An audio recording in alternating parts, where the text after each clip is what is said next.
Oh, there we go. Okay, yeah. I taught at Creighton University from 1990 to 2010, so I consider myself an honorary Nebraskan. Funny, I don't remember the weather being as nice as this. But I consider myself an honorary Nebraskan, and my two children are real Nebraskans. And my wife remains a Husker fan. She's the sports nut of the family.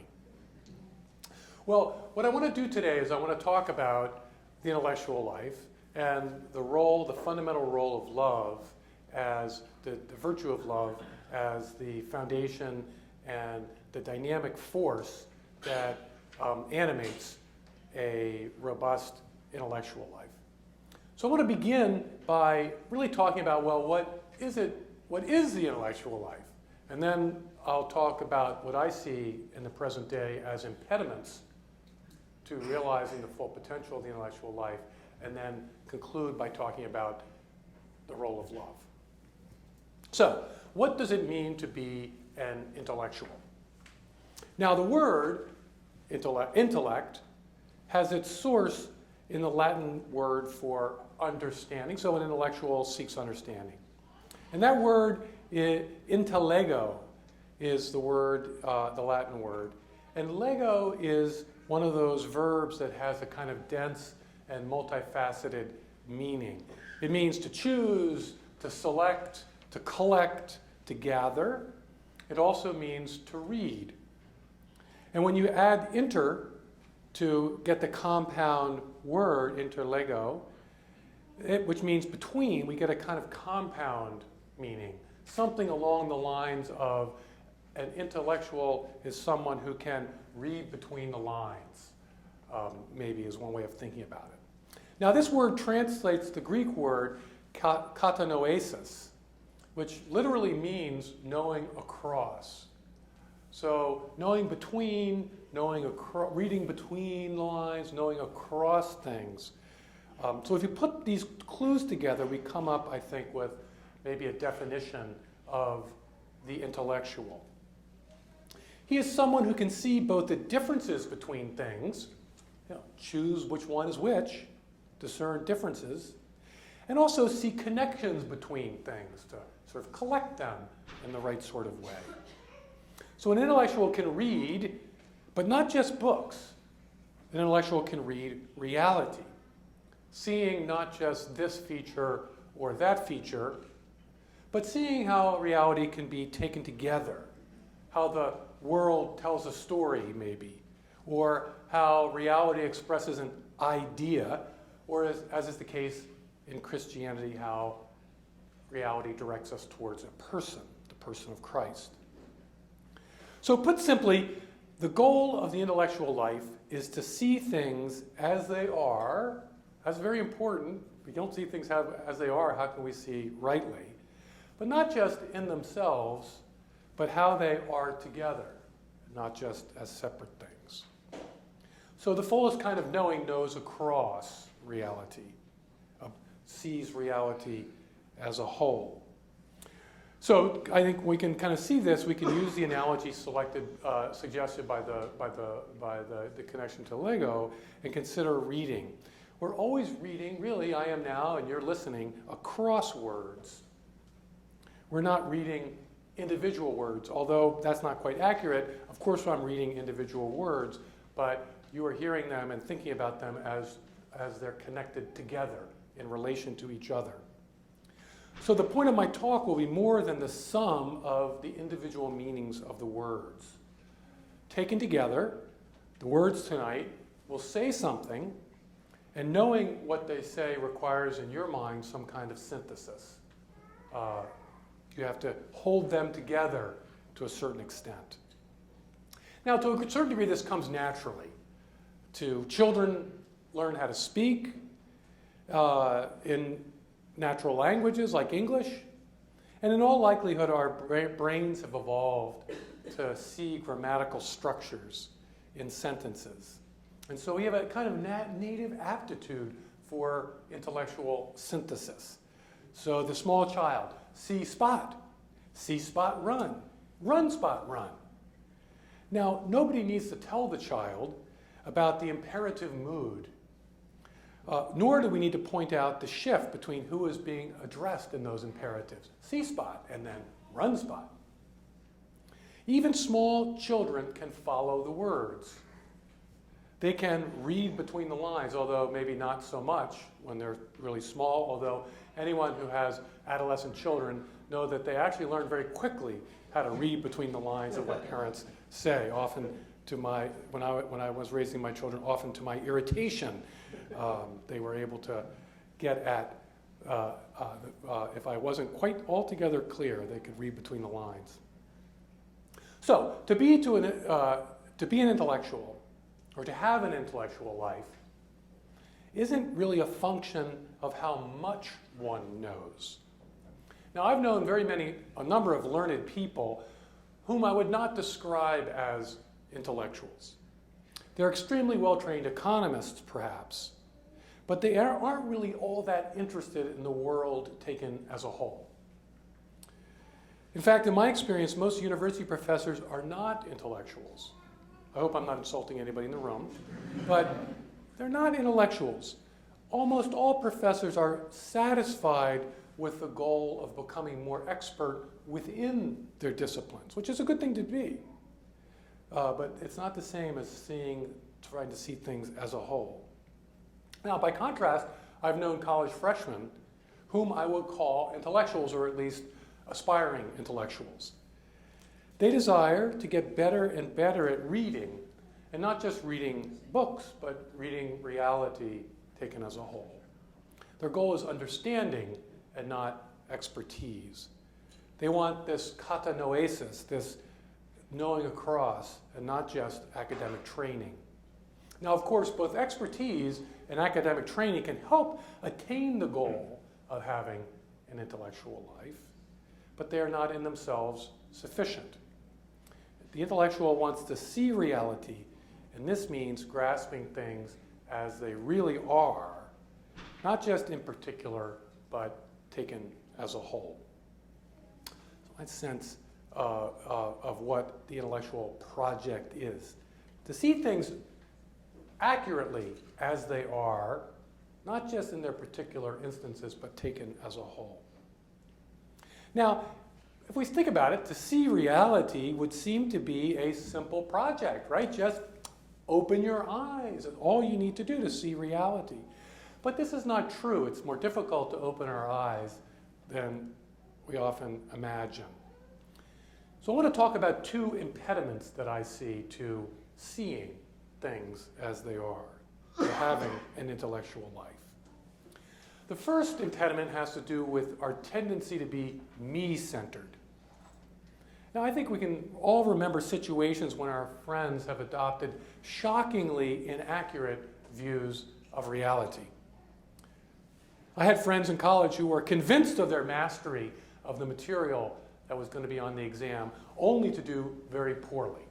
They were deceived about their actual reality about themselves. Or other friends who imagined themselves to be basketball stars, but were in fact quite mediocre on the court. And of course, if we're honest with ourselves, we recognize that we also often deceive ourselves about reality. And sometimes, in fact, to the point of that fascinating paradox of telling ourselves lies that we gratefully believe. It's a really great paradox. We tell ourselves lies that we happily, gratefully believe. As Iris Murdoch, the English philosopher and novelist, once observed, she said, "Our minds are continually active, fabricating and anxious, and usually self-preoccupied, often falsifying veil which partially conceals the world." Now, as Christians, we have a word for this me-centered tendency. The word is original sin. We're not, by nature, self-preoccupied. After all, as I pointed out with the children learning, there's a reality, there's a kind of a reality implanted within us. Aristotle, in the first line of the Metaphysics, writes, "All men by nature desire to know." All men by nature desire to know. Most children learn how to read and take pleasure in acquiring the skill. And most of us, while we may dislike homework and we may get bored in the classroom, most of us take delight in learning more about the subjects that we care about. So it seems to me that the problem of this veil that we fabricate to separate or to change or in some way mute the power of reality over our minds, the problem really comes when our interests and our deeply held convictions are at stake. When reality impinges upon our lives, then we tend to falsify it. And we do so in order so that we will not be challenged, so that we won't be contradicted, so that we won't be inconvenienced. When it comes to the things that we really care about, we would like a reality that would suit us, rather than one that doesn't suit us. Now just as an digression, it seems to me that people are not usually troubled by what they learn in biochemistry, but an ethics class is what sort of cuts kind of deeply into the things that actually have existential power. And that's where we have a hard time being reality oriented. So this sinful, me-centered existence tends to distort our perceptions of any number of things. So in the recent news, Planned Parenthood has come under a great deal of pressure after the release of videos that have exposed the organization's policy of harvesting body parts from aborted children. Now, I have friends who support our abortion regime in America today. And when I ask them what they think about these videos, they respond with charges of distortion and fabricated evidence. And it's very interesting to me. None of my friends have admitted to having watched the videos. That whole episode, they have a response, they haven't even watched the videos. That whole experience had reminded me, when I had it recently, yet again, of how vigorously we all resist what threatens our deeply held convictions. And this is as true of conservatives as it is of liberals. It's as true of believers as it is of non-believers, or it can be as true. Moreover, the issues need not be moral issues. Many scientists in the history of science have strongly resisted new evidence that contradicts the theories that they were trained in and are committed to. Investors in stocks are notoriously vulnerable to their greed, and they often ignore market signals because they're either blinded by the prospect of gains or unable to admit their losses. I think the sociologists or psychologists have a term for this, preference bias. We're biased in our interpretation of evidence by what we prefer the evidence to say. Now, needless to say, ignoring and distorting reality poses a direct threat to the intellectual life. How can we possibly know things as they are if we distort them? But I think there's a further impediment, not just the problem of me-centered existence. And this has to do with the important role of synthesis in the intellectual life, the katanoesis, the knowing across reality, seeing reality as a whole. And because this means cultivating a kind of ambition to try to reach for some larger synthesis. Now, this is a transcendent goal that we never attain, at least not in a complete way. And so on this point, it's easy to become demoralized. It's easy to think that this kind of intellectual ambition to see the larger picture is misguided. And it's especially tempting to become demoralized in our time when we're so often told that all truth is relative and that it's an illusion to think that there is some larger truth.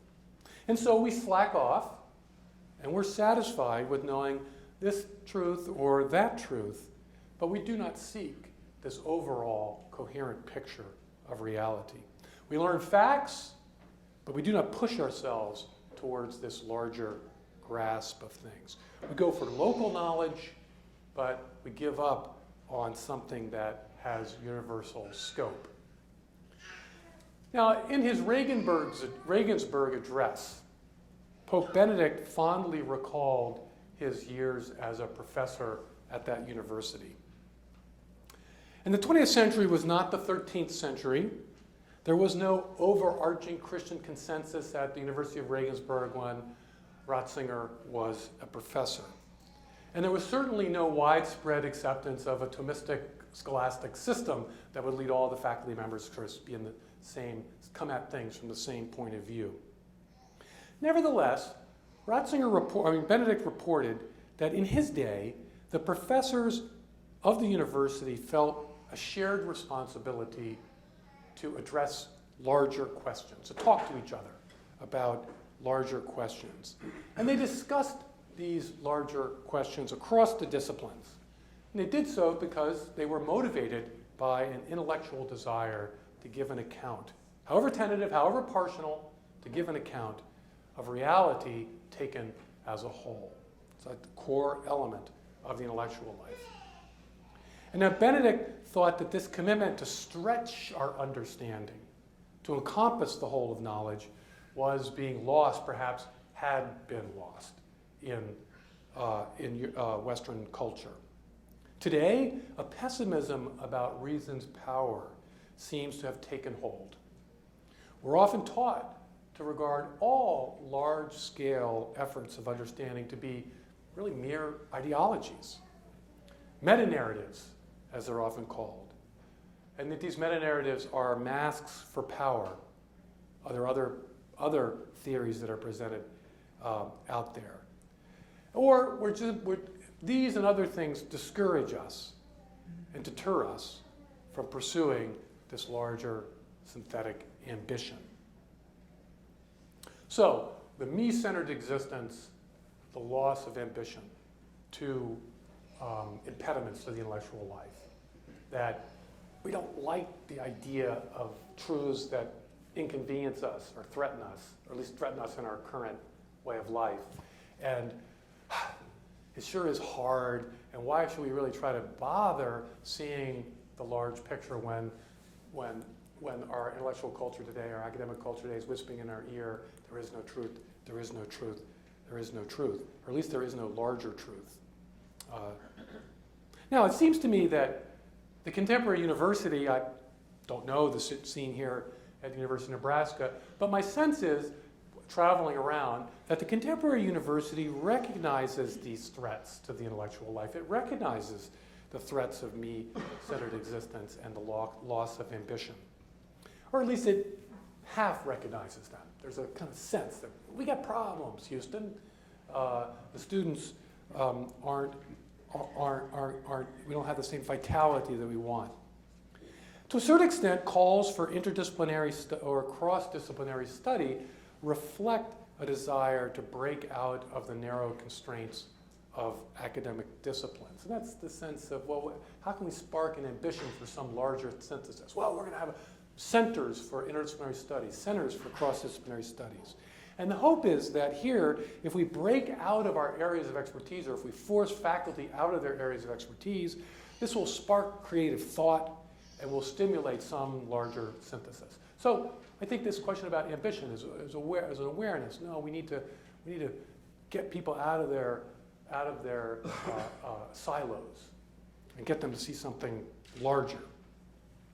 But more important than that, I think, in the contemporary universities are the efforts that faculty invest in overcoming me-centered self-deceptions.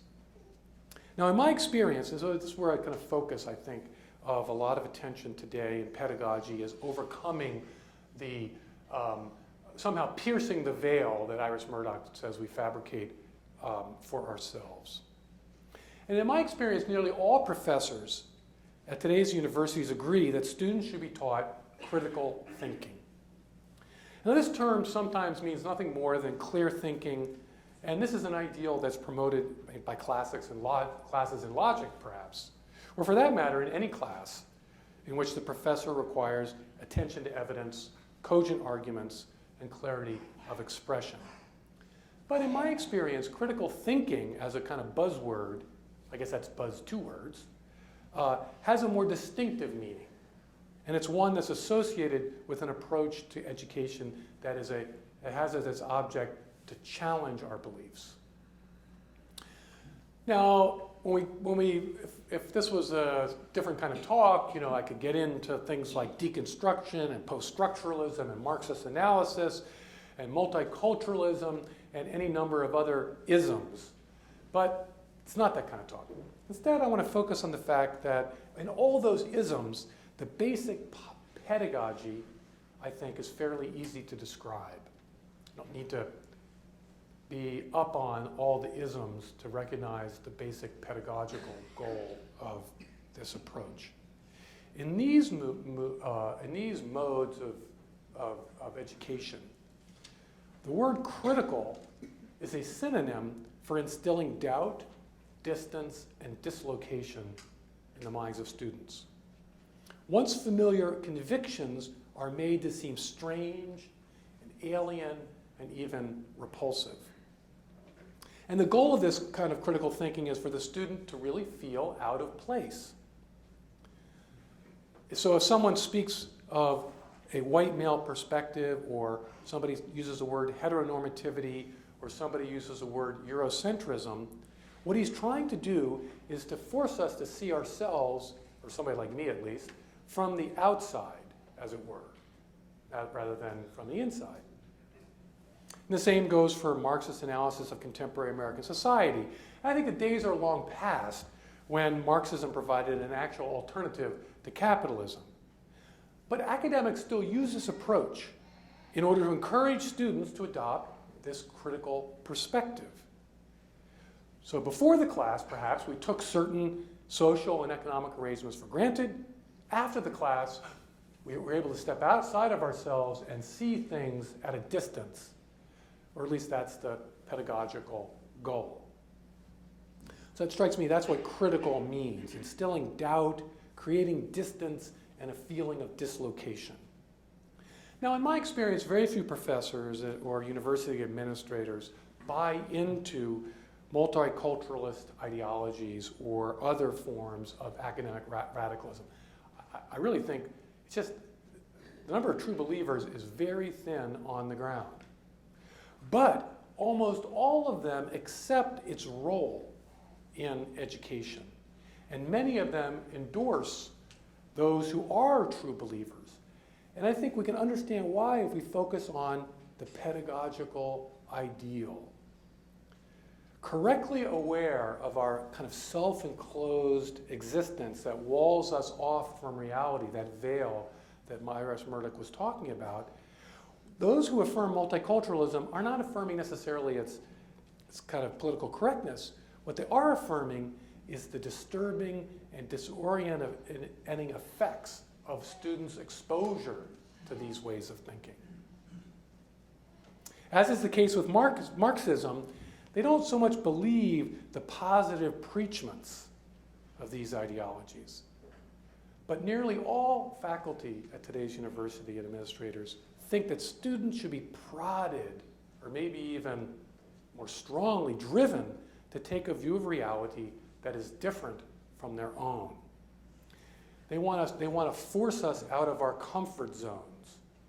And the idea here is that the shock of critique or the shock of difference will kind of breach or break open that protective wall of self-deception that is encouraged by this me-centered existence, and will open us up to reality, or so that's the ideal. And I just make it as an aside that I've used this notion of me-centered existence. It's an Augustinian idea that we're kind of curved in upon ourselves. I think most contemporary academics won't think in me-centered terms. They will think in kind of group-centered terms. So Eurocentrism, ethnocentrism, things like that, that the veil is actually woven by our group identity rather than by us individually. I don't think it matters whether you take this Augustinian self view or the kind of group ethnocentric view, me-centric or ethnocentric. The idea is the same. We wall ourselves in, and that wall separates us from reality. It has to be breached. It's breached through the challenge of critique. through the challenge of being, having your beliefs threatened by these different ideologies. So now it seems to me that this critical project, it was important to me to realize that my colleagues at Creighton who didn't really believe any of these critical theories all supported them because of this pedagogical ideal of jarring students to get them to see something finally, break out of this self-enclosed existence. And this critical project in our academic culture has its roots in ancient philosophy, and for that matter, in the Bible itself. Now, Plato often portrays Socrates accosting his fellow students with these troubling questions. He asked Euthyphro if the gods admire pious deeds because the deeds are pious, or if the deeds are pious because the gods admire them. Now, this question disturbs and disorients Euthyphro, and he goes away very unhappy. Plato treats this disequilibrium as a necessary first step if we're to lever ourselves out of conventional ways of thinking and to begin to engage with what is real. And the prophets of the Old Testament pose a challenge to complacency as well. They thunder against Israel's idolatry in the Old Testament.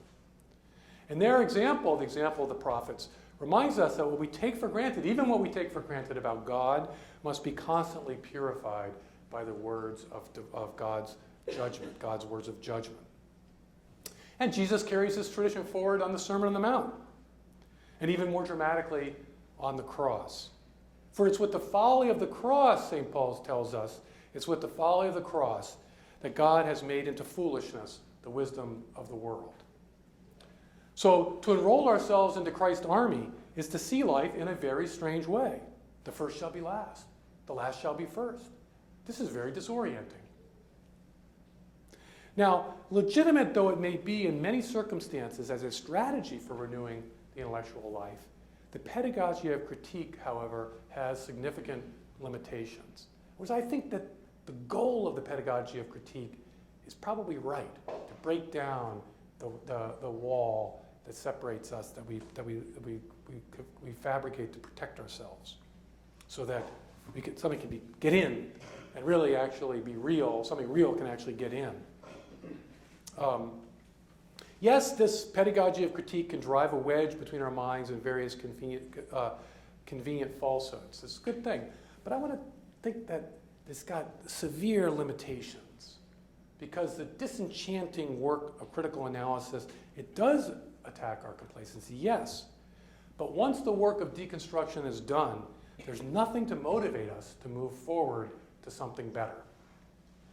Many teachers today imagine that if they can disabuse their students of narrow views, then our educational culture will become alive with interest in something wider, something that's truer to reality. But there's no evidence that this is actually happening. On the contrary, by my reckoning, universities today are narrower and shallower places than they were a generation ago. A genuine intellectual life seems more remote now than it has ever been. Career concerns predominate, and not just among students, but also among faculty as well, a kind of open secret. The faculty are as much careerists as the students who they criticize for being careerists. So humanities are in decline, science tilts heavily in the direction of technology, and when it doesn't, there's the great scramble for grant money that often outweighs all other concerns. So if critique is going to renew the intellectual life, it hasn't seemed to have done a very good job. Why? Because critical thinking is inadequate because it does not address the underlying problems of me-centered existence and our postmodern, demoralized sense that seeking universal knowledge is futile. It treats the symptoms, not the root underlying causes of our problem. The sharp blows of critique can cause me to have second and even third thoughts about the things that once seemed true to me. For example, after a class of feminist theory, maybe I'll see my assumptions about male and female roles, see that those assumptions rest on shakier ground than I had thought before. But critical methods can do very little to cure me of my me-centered tendencies. The danger, therefore, is that once I'm disabused of things I can no longer believe, of narrow falsehoods, I'll simply trade one self-serving deception for another one that happens simply to be more fashionable in the 21st century. And this happens quite often. I would submit that political correctness sometimes fills the void created by critical reason. Another self-serving and self-deception, another lie that we happily tell ourselves and happily believe. Furthermore, disenchantment tends to discourage rather than encourage. After enduring a few body blows from multicultural critique of my white male perspective, I'm far less likely to imagine myself capable of the larger scale overall grasp of reality that's necessary for an intellectual life. And given the role of this and other critical pedagogies, is it any wonder that students retreat into narrow, specialized technical disciplines? I wonder of my colleagues put so much emphasis on critique. Is it any wonder that students retreat into technical, specialized disciplines? Now, Plato endorsed the critical reasoning that got Socrates in so much trouble in Athens. It's kind of transition here to love. We need an alternative to critical thinking senses a problem, or the predominance of critique in the contemporary university is responding to a problem that's real. But it seems to me to be the wrong therapy for the problem because it doesn't address its root causes. I think Plato recognized that. He endorsed the critical questioning that got Socrates in so much trouble in Athens, but in his dialogues he identified a more important and a more reliable pedagogy. And this pedagogy is the way of love. The classic statement is to be found in his symposium, his dialogue on the nature of love. In a crucial section of that dialogue, Socrates recounts the instruction given to him by his teacher, Diotima. Now, Diotima observes, or Socrates recounts her observing, that love is a powerfully felt desire that seeks the beloved. Seems obvious, right? It's a powerfully felt desire that seeks the beloved. It motivates us to venture forth out of ourselves in search of what we love. I mean, you think of the Song of Songs. They're looking for each other. There's ships passing in the night in the Song of Songs. They're aching to be with each other, and they're going out to find. The prince looks for his beloved. She sees him behind the grill. Maybe it is for him, but maybe not. But there's a desire to go outside of oneself. And in this sense, the power of love's desire breaches the self-enclosed walls of the ego, not from the outside, but from the inside. And this leads to one of the paradoxes of love, which is that love emerges from within, but it is not self-centered. It emerges from within, but it is not self-centered. Love can be blind, painfully blind, sometimes motivating self-deceptions that are far greater than those that we cultivate in order to comfort and reassure ourselves. We all know that. But it is a desire that inevitably shatters our me-centered existence. Love disturbs and disorients, just as the critical pedagogy favored today. But it does so at a much deeper level.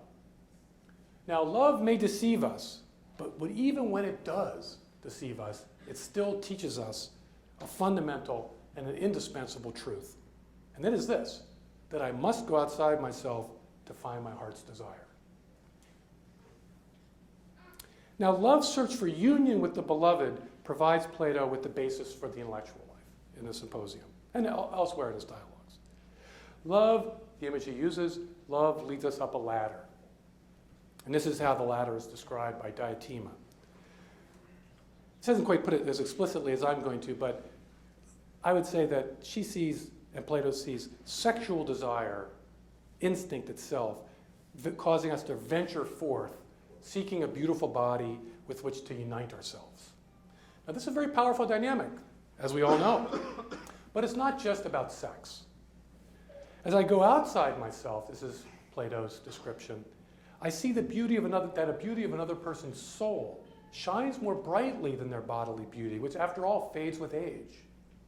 That's rung number 2 of the ladder. Rung number 1 is just getting outside myself at all, even if it's erotic urges that are driving me out. Number 2, I recognize that virtue shines more brightly than bodily beauty, and I acquire a love of virtue in others. Then I begin now moving towards rung number 3. I'm moving to a recognition that virtue comes from being formed by laws and institutions that shape the souls of people. And I come to love my country, or my city, or my university, or whatever it is, whatever are the institutions and laws that give rise to virtue. And then finally, the highest rung of the ladder, my intellect rises still higher on the ladder of love, and I see that beauty itself is the source of the beautiful, and I desire to be united with it, heart, mind, and soul. That's the ladder of love for Plato. Now, in Plato's account in the Symposium, Diotima speaks of procreative love. She does speak of procreative love, and the kind of desire that leads a man into sexual union with a woman, which you probably thought I was talking about all the time. And this produces new life. And Diotima recognizes that a newborn child is a natural sign of immortality, which we all seek. And it's cherished by all societies. And so he recognizes that the natural goods of family and children can become an endpoint.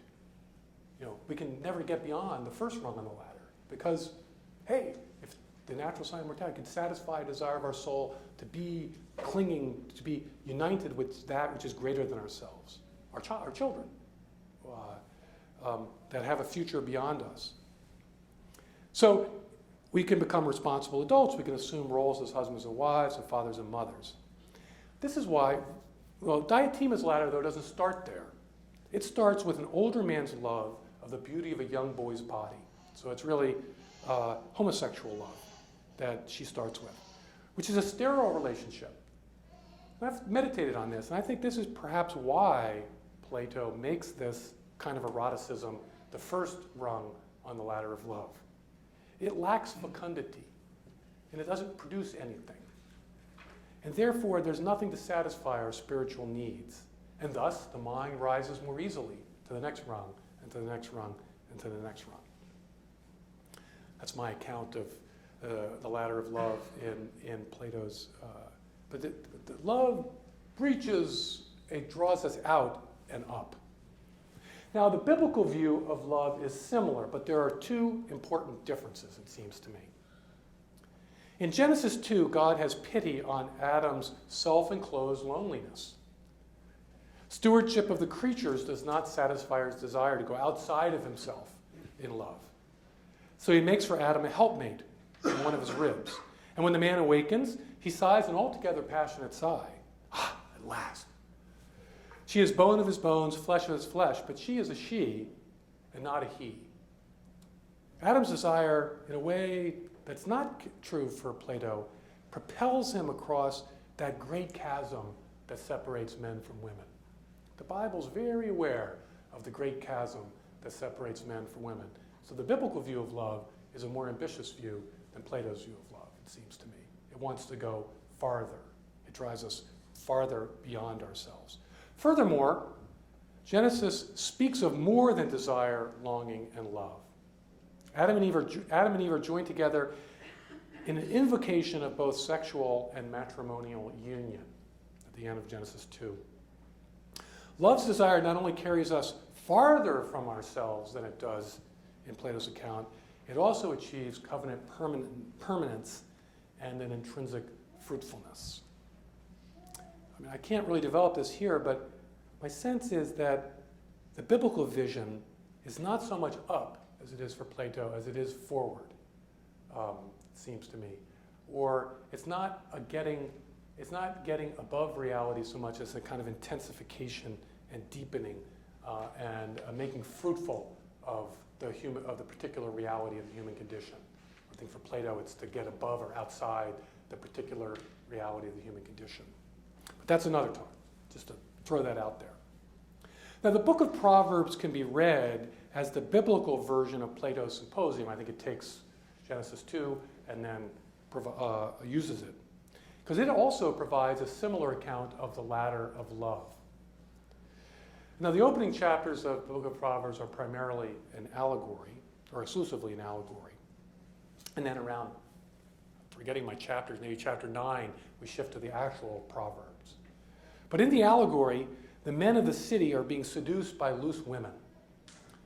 Kind of an allegory of being united with falsehood.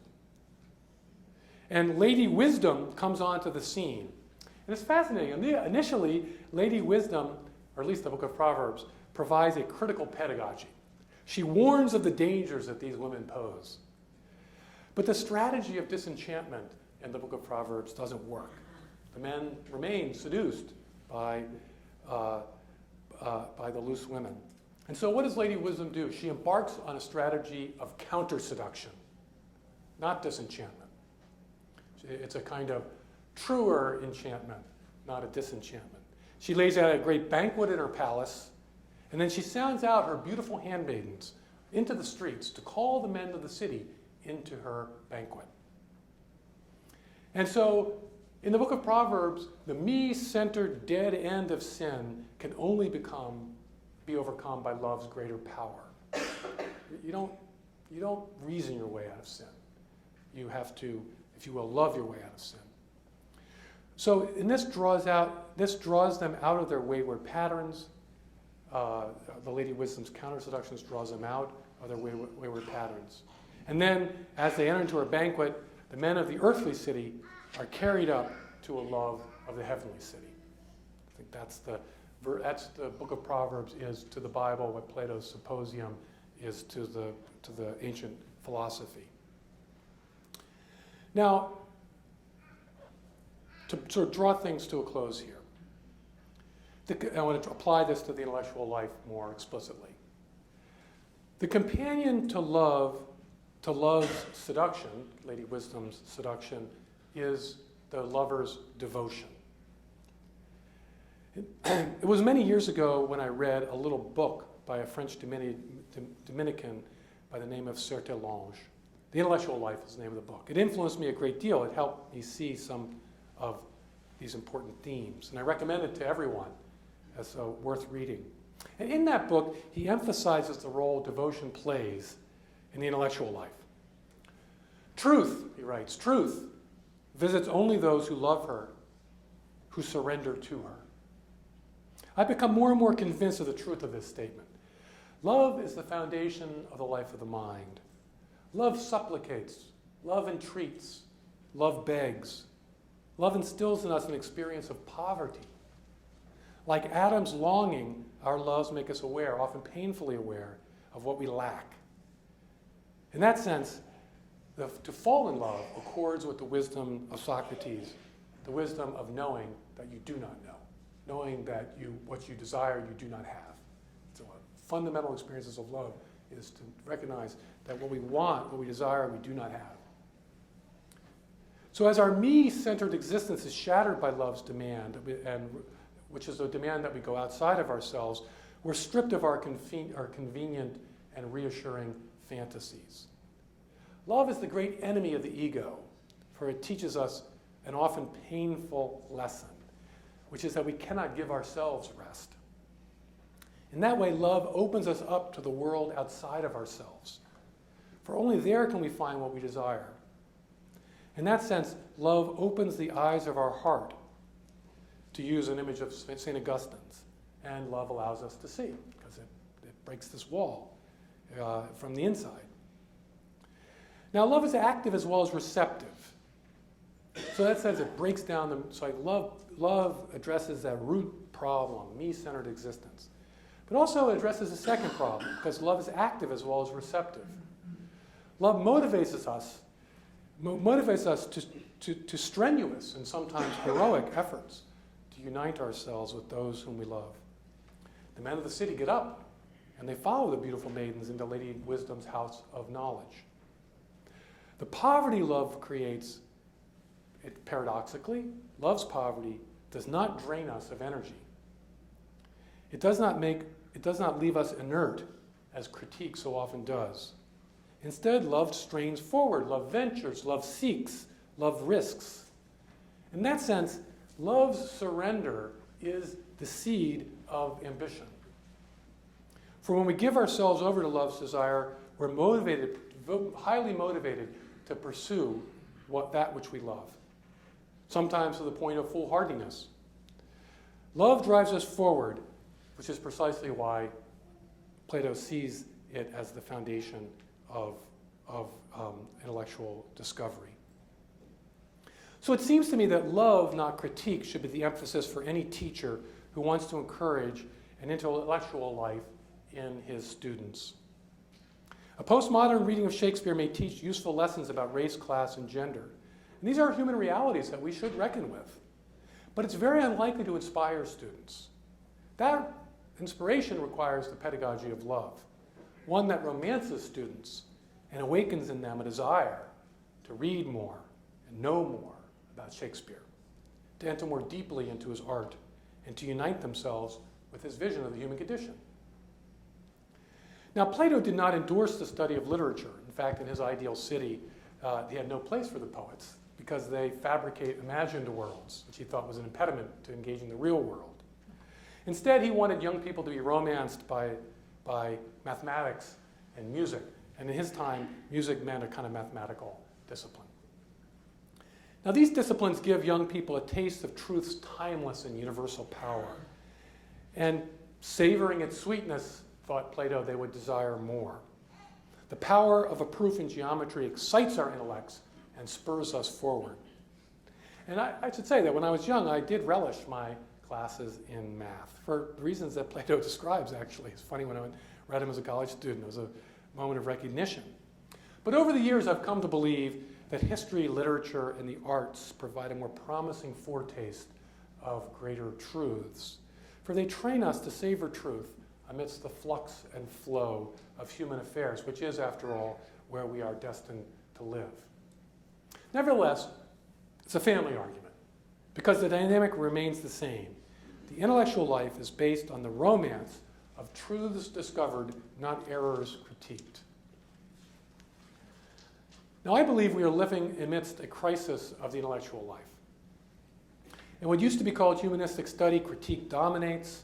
Scholars take refuge from assaults in these small topics and the cult of expertise, and students veer into other disciplines, and our culture as a whole adopts an ironic tone, which I interpret as a defensive mechanism in an intellectual environment of constant unmasking and constant critique. Now, sciences look like they're in better shape, but they're also hobbled by overspecialization and a research, as I mentioned, a research culture increasingly organized around securing grants. And in the social sciences, politicization can be very extreme. There are many taboos in the areas of race, gender, and sexual orientation for anybody in the social sciences. So we have problems. So we have lots of expertise. We have a sophisticated technological society capable of remarkable achievements. We're fantastically rich and comfortable. And our political system is reasonably effective for all of its faults. And these are all things to be grateful for. But I don't think we have much in the way of an intellectual life. And we don't, I think, because we don't encourage pedagogies of love. Even more broadly, we don't promote the civilization of love. But instead, we're satisfied with a utility-focused, me-centered, therapeutic culture organized around the needs of the self. The foundation of the intellectual life is love's poverty, love's desire, and love's ambition. And I think we need to recover the spirit of love if we're to renew the life of the mind. We have an advantage, those of us here in this room, because in the Eucharist we taste the truth of God's grace, His coming to us in Christ. And it's a truth around which all other truths revolved. In Christ, whether we want to or not, we become love's captives. And this puts us in a unique position to contribute to the renewal of intellectual life in our time. Now, faith is not science and theology is not physics, but in faith we know what it is like to have the eye of our heart opened. And so I ask you tonight not to apply faith to any particular discipline, although that might be a good thing too, but that's not my focus tonight. Instead, I ask you to apply the spirit of faith's devotion to your studies. And if you do, I think you'll find yourself opened, that me-centered existence opened by love's humility, and you might find yourself spurred forward by love's ambition. To feel acutely the lack of the fullness of the truth that we desire, and to seek it with a genuine passion, is the great joy of the intellectual life. So let's recover that joy and in some small way contribute, those of us in this room, to the renewal of the intellectual life for our society as a whole. Thank you.